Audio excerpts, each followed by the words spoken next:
ഇനി നമുക്ക് വേണ്ടത് ഒരു കോട്ടൺ തുണി. നമുക്കിവിടെ ചാക്ക് കിട്ടിയില്ല, അതുകൊണ്ട് ഞാനൊരു കോട്ടൺ തുണി എടുത്ത് ഇത് അടയ്ക്കുകയാണ്. നമസ്കാരം, ആരോഗ്യപച്ചയുടെ പുതിയൊരു വീഡിയോയിലേക്ക് എല്ലാവർക്കും സ്വാഗതം. നമ്മൾ വളരെ പ്രധാനപ്പെട്ട ഒരു വിഷയത്തെ കുറിച്ചായിരുന്നു പറഞ്ഞുകൊണ്ടിരുന്നത്. അതായത് ഒരു ചെടി ആരോഗ്യകരമായി വളർത്താൻ എന്തെല്ലാം ചെയ്യാം. അതിന് നമ്മൾ ഒരു ടൈം ടേബിൾ ആണ് എടുത്തത്. ആദ്യത്തെ ദിവസം നമ്മൾ സ്യൂഡോമോണസ് ഒഴിച്ച് അതിന്റെ രീതികളെ കുറിച്ചും പറഞ്ഞു. ഇന്ന് അതായത് രണ്ടാമത്തെ ദിവസം നമ്മൾ ഒഴിക്കേണ്ടത് ജീവാമൃതമാണ്. ജീവാമൃതം പേര് പോലെ തന്നെ ചെടിക്ക് അമൃതാണ്. അപ്പോൾ ജീവാമൃതം എങ്ങനെ ഉണ്ടാക്കാമെന്നും അതിന്റെ ഉപയോഗങ്ങളും എപ്പോൾ ഒഴിക്കണം എന്നുള്ളതും കാണുന്നതിന് മുന്നേ ആദ്യമായിട്ടാണ് നിങ്ങൾ ഈ ചാനൽ കാണുന്നതെങ്കിൽ തീർച്ചയായും സബ്സ്ക്രൈബ് ചെയ്യുക. അതേപോലെ തന്നെ ബെൽ ഐക്കനും കൂടെ കൊടുക്കുക. ജീവാമൃതം ഉണ്ടാക്കാൻ ഏറ്റവും നല്ലത് നാടൻ പശുവിന്റെ ചാണകമാണ്. കാരണം നാടൻ പശുവിന്റെ ചാണകത്തിൽ 10 മടങ്ങ് സൂക്ഷ്മാണുക്കളുണ്ട്. എന്നാൽ സാധാരണ പശുവിൽ അങ്ങനെയൊന്നുമില്ല. എന്നല്ല, അളവ് വളരെ കുറവാണ്. അതുകൊണ്ട് നമുക്കിവിടെ 7 വെച്ചൂർ പശുക്കളുണ്ട്. അതുകൊണ്ട് ഇവിടെയുള്ള വളങ്ങൾക്കെല്ലാം നമ്മൾ ഉപയോഗിക്കുന്നത് ചാണകവും, അതായത് നാടൻ പശുവിന്റെ ചാണകവും ഗോമൂത്രവുമാണ്. അപ്പോൾ ഇനി ജീവാമൃതം മണ്ണിൽ സൂക്ഷ്മാണുക്കളുടെ അളവ് കൂട്ടുകയും ചെടിക്ക് വളർന്ന് വലുതാവാനുള്ള സൂക്ഷ്മമൂലകങ്ങളെല്ലാം പിടിച്ചെടുക്കാനുള്ള സഹായവും കൊടുക്കുന്നു. അതാണ് ഏറ്റവും പ്രധാനപ്പെട്ട കാരണം. മറ്റൊരു പ്രധാനപ്പെട്ട കാര്യം, ഇങ്ങനെയുള്ള വളക്കൂട്ടുകളും വളർച്ചാ ത്വരകങ്ങളും വൈകുന്നേരം ഒഴിക്കുന്നതാണ് നല്ലത്. ഈ കാര്യം ഞാൻ മുന്നേയുള്ള വീഡിയോയിലും പറഞ്ഞിട്ടുണ്ട്. കാരണം സൂര്യപ്രകാശം ശക്തമായിട്ട് അടിക്കുന്ന സമയത്ത് ചെടികൾക്ക് ഇത് പിടിച്ചെടുക്കാൻ വളരെ ബുദ്ധിമുട്ടാണ്. ഇനി നമുക്ക് ഇത് എങ്ങനെയാണ് ഉണ്ടാക്കുന്നതെന്നും ഒഴിക്കുന്നതെന്നും പുറത്തു പോയി നോക്കാം. അപ്പൊ നമുക്ക് രണ്ടാമത്തെ ദിവസം ചെടിക്ക് കൊടുക്കാനുള്ള ജീവാമൃതം എങ്ങനെ തയ്യാറാക്കാമെന്ന് നോക്കാം. അതിനുള്ള സാധനങ്ങൾ: ഗോമൂത്രം, ചാണകം, പയറുപൊടി. പയറുപയറിന് ഞാനിവിടെ കടലയാണ് പൊടിച്ചെടുത്തത്. പിന്നെ ഒരു പിടി മണ്ണ്, ശർക്കര, അതും കറുത്ത ശർക്കര. ആദ്യം നമുക്ക് 1 കിലോ ചാണകം ഈ ബക്കറ്റിലോട്ട് ഇടാം. ഈ ബക്കറ്റ് എടുത്തത് നല്ല വട്ടമുണ്ട്. അപ്പൊ എല്ലാവർക്കും കാണാൻ വേണ്ടിയിട്ടാണ് ഈ ചരുവ ഞങ്ങൾ എടുത്തത്. രണ്ടാമത് 1 ലിറ്റർ ഗോമൂത്രം. ഞങ്ങൾ ഇവിടെ എടുത്തിരിക്കുന്നത് നാടൻ പശുവിന്റെ ഗോമൂത്രമാണ്.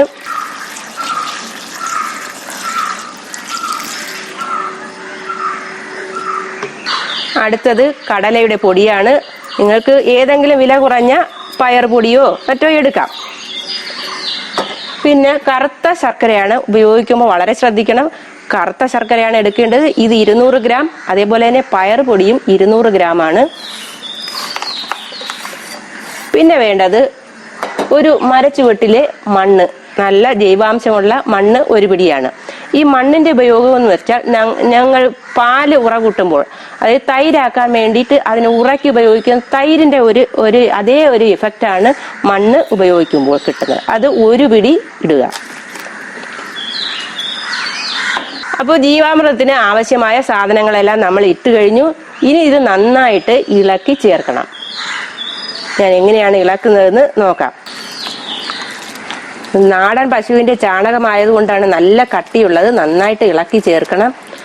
ഇപ്പൊ ഞാൻ ഒന്നും കൂടെ പറയുന്നത്, ഇത് രണ്ടാമത്തെ ദിവസത്തെ നമ്മുടെ വളക്കൂട്ടാണ്. ആദ്യത്തെ ദിവസം ഒഴിക്കേണ്ട സ്യൂഡോമോണസ് ആണ്. അത് 20 ഗ്രാം 1 ലിറ്റർ വെള്ളത്തിലാണ്. ഇത് രണ്ടാമത്തെ ദിവസം നമുക്ക് ചെടിക്ക് ഒഴിച്ചു കൊടുക്കേണ്ട വളക്കൂട്ടാണ്. ഇത് നന്നായിട്ട് ഇളക്കാം. അപ്പൊ നമ്മളെല്ലാം ഇതിലിട്ട് നന്നായിട്ട് ഇളക്കി. ഈ ഇളക്കിയതിൽ ഇനി നമ്മൾ 20 ലിറ്റർ വെള്ളമാണ് ഒഴിക്കേണ്ടത്. 20 ലിറ്റർ വെള്ളം ഒഴിച്ച് നമ്മൾ നന്നായിട്ട് ഇത് എയറോബിക്കാണ്. അതുകൊണ്ട് അന്തരീക്ഷത്തിലെ വായുമായിട്ട് ഇതിനൊരു സമ്പർക്കം വേണം. അതുകൊണ്ട് ചണച്ചാക്കോ അല്ലെങ്കിൽ കോട്ടൺ തുണിയോ ഉപയോഗിച്ച് ഇത് അടയ്ക്കണം. മറ്റൊരു കാര്യം നമ്മൾ ശ്രദ്ധിക്കേണ്ടത്, എല്ലാ ദിവസവും 3 പ്രാവശ്യം നമ്മൾ വലത്തോട്ട് ഇതിനെ ഇളക്കിക്കൊണ്ടിരിക്കണം. 3 പ്രാവശ്യമാണ് ഇളക്കേണ്ടത്. 48 മണിക്കൂർ കഴിഞ്ഞാൽ നമുക്ക് ഇത് എടുക്കാം. ഇതെടുത്ത് 1 ലിറ്ററിന് 7 ലിറ്റർ വെള്ളം ചേർത്ത് ചെടിക്ക് ഒഴിച്ചു കൊടുക്കാം. ഇനി ചെടി നടുന്നതിന് മുന്നേ ആണെങ്കിൽ ഈ ലായനി നമുക്ക് 1 ദിവസം മുന്നേ ഒഴിച്ചിട്ടതിന് ശേഷം കരിയിലകൾ കൊണ്ട് പുതയിടുകയാണെങ്കിൽ ആ മണ്ണിൽ ഒരുപാട് സൂക്ഷ്മാണുക്കളുടെ ഒരു ഗുണം ഉണ്ടാവും. അതല്ല ഇനി അതിന് പറ്റിയില്ല എന്നുണ്ടെങ്കിൽ ചെടിക്ക് നേരിട്ട് നമുക്ക് ഒഴിക്കാം. അതെങ്ങനെയാണെന്നും നമുക്ക് വിശദമാക്കാം. ഇനി 20 ലിറ്റർ വെള്ളമാണ് ഇതിൽ ഒഴിക്കേണ്ടത്.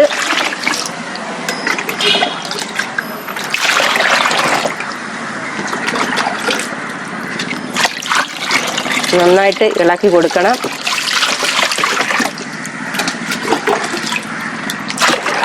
ഇത്ര വട്ടമുള്ള ഒരു ചരുവം വേണമെന്നില്ല. ഏതെങ്കിലും പ്ലാസ്റ്റിക് ബക്കറ്റിനകത്ത് നിങ്ങൾക്ക് ഒഴിച്ചു വയ്ക്കാം. പക്ഷേ വെള്ളം നിറച്ച് ഒഴിച്ചു വയ്ക്കരുത്. കാരണം ഇത് ചിലപ്പോൾ പതഞ്ഞ് പൊങ്ങി വെളിയിൽ പോകാൻ സാധ്യതയുണ്ട്. ഇനി വേണ്ടത് ഇത് നന്നായിട്ട് അടച്ചു വെക്കുക എന്നുള്ളതാണ്.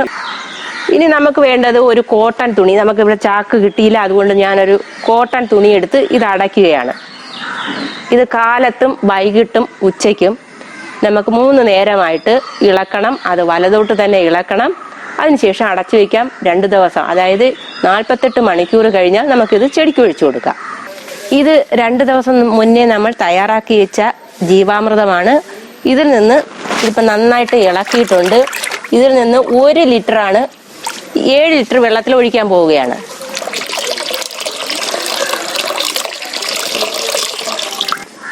അപ്പോൾ 1 ലിറ്റർ ജീവാമൃതവും 7 ലിറ്റർ വെള്ളവും ചേർത്ത ഈ ലായനി നമ്മൾ ചെടിയുടെ മൂട്ടിൽ ഒഴിക്കുകയാണ്.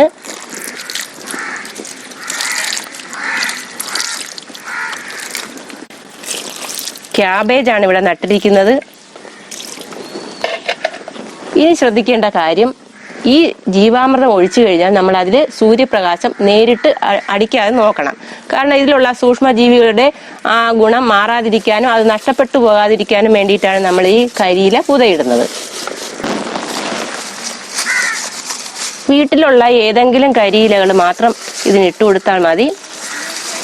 അതിൻ്റെ ജൈവാംശവും ചെടിക്ക് കിട്ടും. അത് മാത്രമല്ല, ജലാംശം നഷ്ടപ്പെട്ടു പോകില്ല. അങ്ങനെ പല ഉപയോഗങ്ങളുണ്ട്.